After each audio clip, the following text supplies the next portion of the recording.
kita ng UP. How do they steal one against Cagayan Valley ngayon?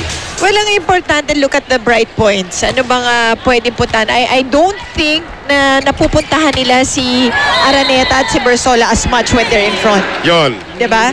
Ang ganda sana walang receive. Yun, isa pa yun. Nahihirapan sila sa reception. Diba? Dahil yung mga aces nga, yung mga services ng Cagayan, talagang napakahirap. Doon palang hirap na sila. Ito, Dawis, nahirapan tumira on that running attack. Yan, may kita mo naman kay Lucette. If it's Fun Family Pizza, it's gotta be Shakey's. Jualay, what a serve. She saw it, getting the start here in set number 3. Araneta, Tabaquero, and Maiso. Into the net. Oo, 3-0 UP. Ano naman? Maganda na naman ang simula na UP. Si Aiza Maiso na with 8 points along with Soriano. Ito naman si Marciano may 12 na partner. Yan. Sa panahon ng tagulan, iwasan ng dengue, Lion Tiger Katol ang gamitin. Proudly Philippine-made. Mamaya may sound effects. Dawis. Here is Chamson. Tabaquero.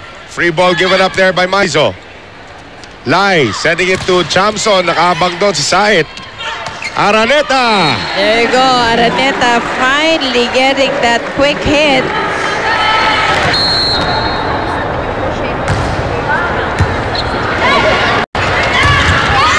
Dawis.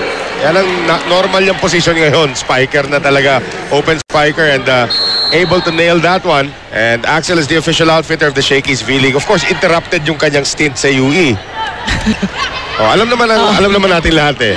Here is Maiso. And guys are keeping it alive. Sa kabila pumunta UP. Off the net. Here's Maiso once again. Ortiz is there. Lai, Araneta. Lumabas. Ang mahirap lang doon kasi nakatalikod sila. Gave an underhand set to Araneta.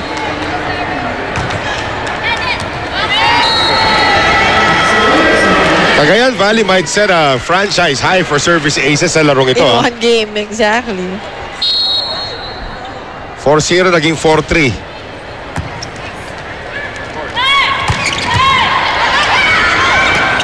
Chamson bumuelo pero mas malaki lang talaga si Maiso. Champion. Ayan na. Nadali na naman siya dito ni Maiso. Maiso naniniga na sa net eh.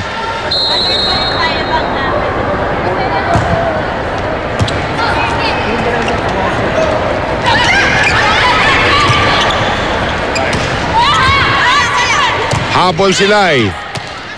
Shot by Ortiz. Maiso again.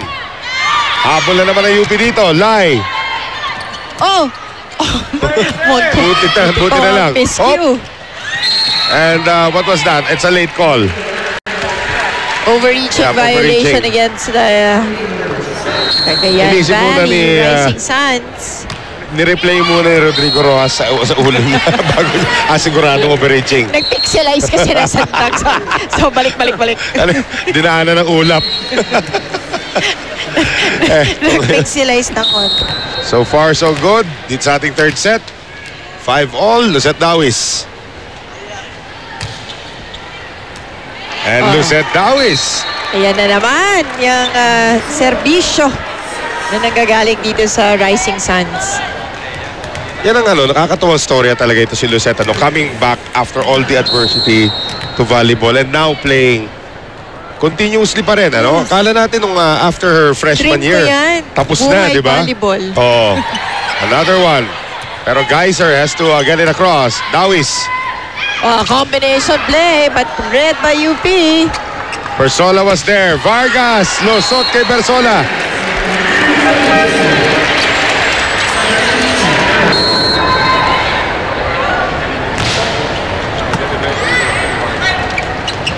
Bersola. Tabaquero keeping it alive. Back set. Maiso na naman.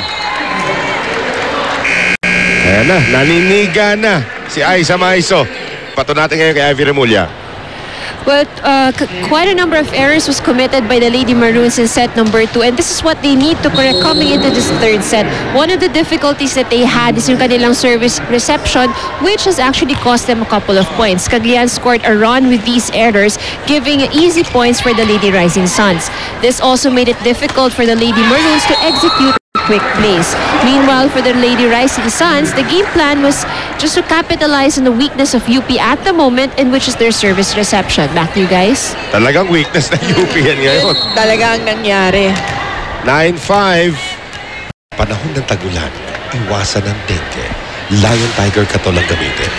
Proudly Philippine-made. Ano ba yun? Ganun ba yung lamok? Grabe lamok yun, ang laki ah. Another point for Anti-rabies ang kailangan mo yata. Hello, nakarinig na yung lamok na tunog aso.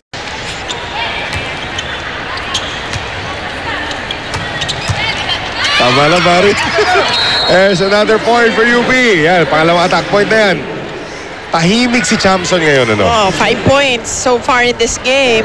Yung mga atake pa nga lang ang nagagawa ni Araneta, ni Bersola at ni Chamson. 5 attack points each. Soriano able to get another one.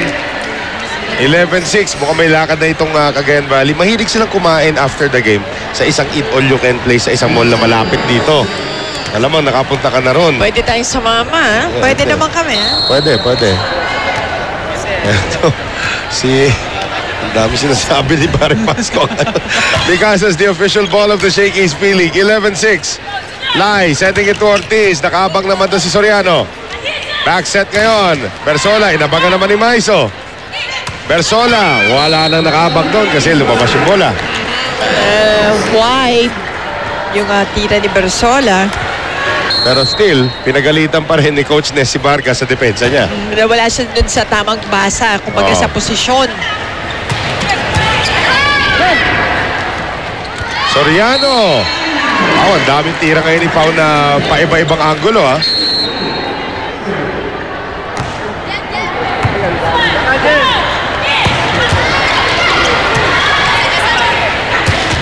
Tabakero, lusot. 14-6. Ayan, makikita na natin pag-serve dito para matuwa naman yung mga kababayan nitong si Jem Seguire. Born and raised in Cagayan Valley. So, yan yung local player nila. Ang cute naman, di ba? Uh-huh. Ang ganda naman tingnan. Saka, Merong representation. Tsaka, di ba, tubong Cagayan talaga. Oo, tsaka she's only 18 years old. Talagang sinama talaga yan, pinasama talaga yan ni Coach Ness sa line na para ma-develop naman. Para pagbalik pa yan, magkukuleho siya doon sa... Di ba, parang swerte mo naman, nakakalaro mo tong mga institusyon na sa volleyball. Eto, siya pa binigyan. Ay, Tabakero binigyan. At Tabakero. Nagkandara pa lahat ng player na UP. You know, Cagayan has been doing that. They've been going to pushes, to just finding the open spots on the side of UP. Kaya hirap na hirap sa depensa. Nagkahagulo sila. 15-7. Napako na po UP sa 7 points. Lai. Ayun. Sabi ni Bersola. Pwede pa. And si Bersola, isa yan sa mga weapon na ginagamit niya sa UAP, yung power tip niya. Yep. But again, Bersola needs to step up sa kanyang production. Pag nasa harapan siya ngayon, nasa likod na naman siya to serve. Down 7. KB8. Pineda, Saet, Soriano. Ganong kasimple. 16-8. All Cagayan Valley here in set number 3. We'll be right back. At nakuha rin na Cagayan Valley yung ating first 2 sets. So ito kayo, gusto nang tapusin ng Rising Suns ang kanilang laban and to douse any hopes on UP's aspirations na makaabot sa quarterfinals. And looking good so far ngayon itong Cagayan Valley. Tabakero scores again. Well, so far itong UP 4 attack points. Partner ang Cagayan, 10 na. Aha. Well, sa panahon ng tagulan, iwasan ng dengue. Lion Tiger Katol ang gamitin. Proudly Philippine-made. Lai, setting up Araneta. Ayan, panaka-naka lang yan. Isipin mo kung magandang reception ng UP, this would have been a different ball game. That is true. That's their 5th attack point so far.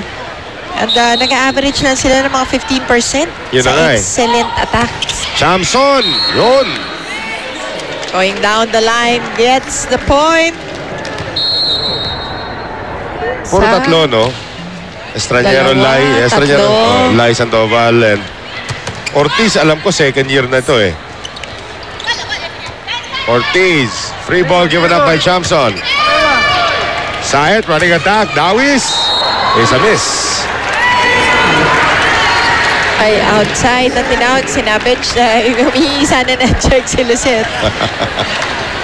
Hindi binigay. Dadaanin ni Lucet yan sa lambing.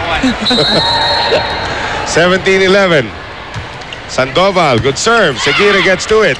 Saet again. Lai, combination. Chamson, napalakas. And it's a looper, so mahirap magkaroon ng check pag ganon. Pataas yung bola. Si Jaja yan, baka hinabol pa ni Jaja yun, ano? Dali-dali ko muna check ball kay Jaja pag nakataas yung kamay. If it's fun, family pizza, it's gotta be Shakey's. Sige, sabuha mo. Kaya mo? Check ball. Jaja. Ganda mo receive mo, Oh, ayan na, Araneta, nagpasabog.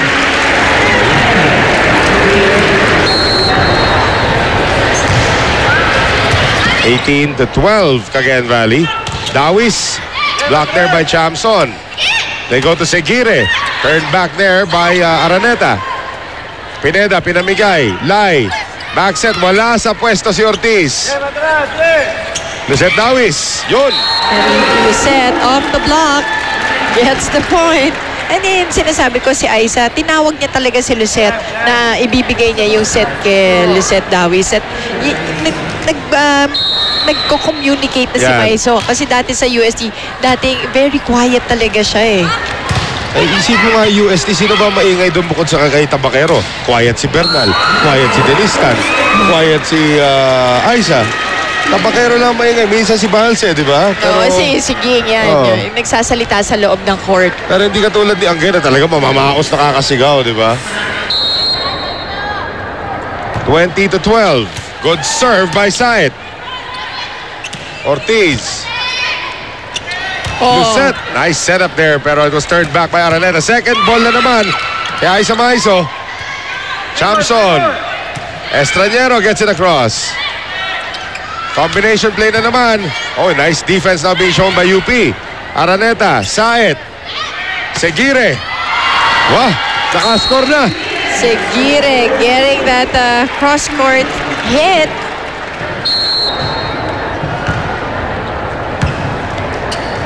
Lai. Oh, combination play. Oh, wala si Seguire sa pwesto. Umingay na nga. Pero tumitili na ngayon si Aiza Maiso. That's gonna be a dead ball. Yep. Lifting na ang tatawag. Lifting violation.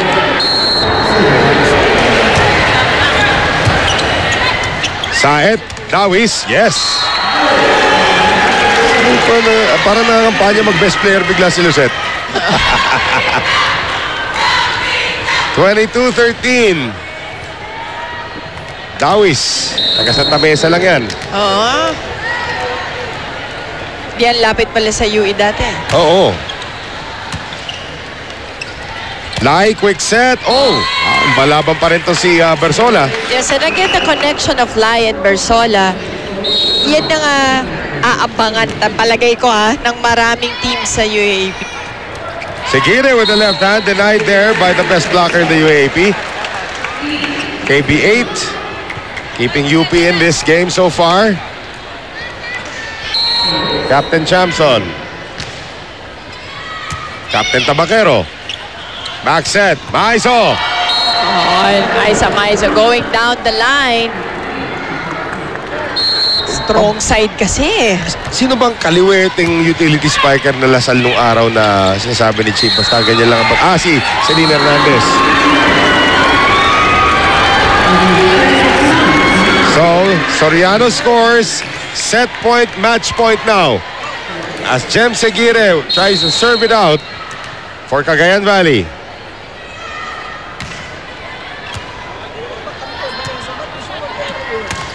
Lusot ang tira doon ni Ortiz, kept alive by Seguire. Tabakero, habol si Sandoval. Estranero will get it across. Saet, foul. Turned back there by Ortiz. Walang katao-tao doon sa likuran. Serve ni Monica Ortiz. Pineda. Saet. Tapos na, sabi ni Aiza. So Cagayan Valley ends the hopes of UP of entering the quarterfinal round. And Cagayan Valley is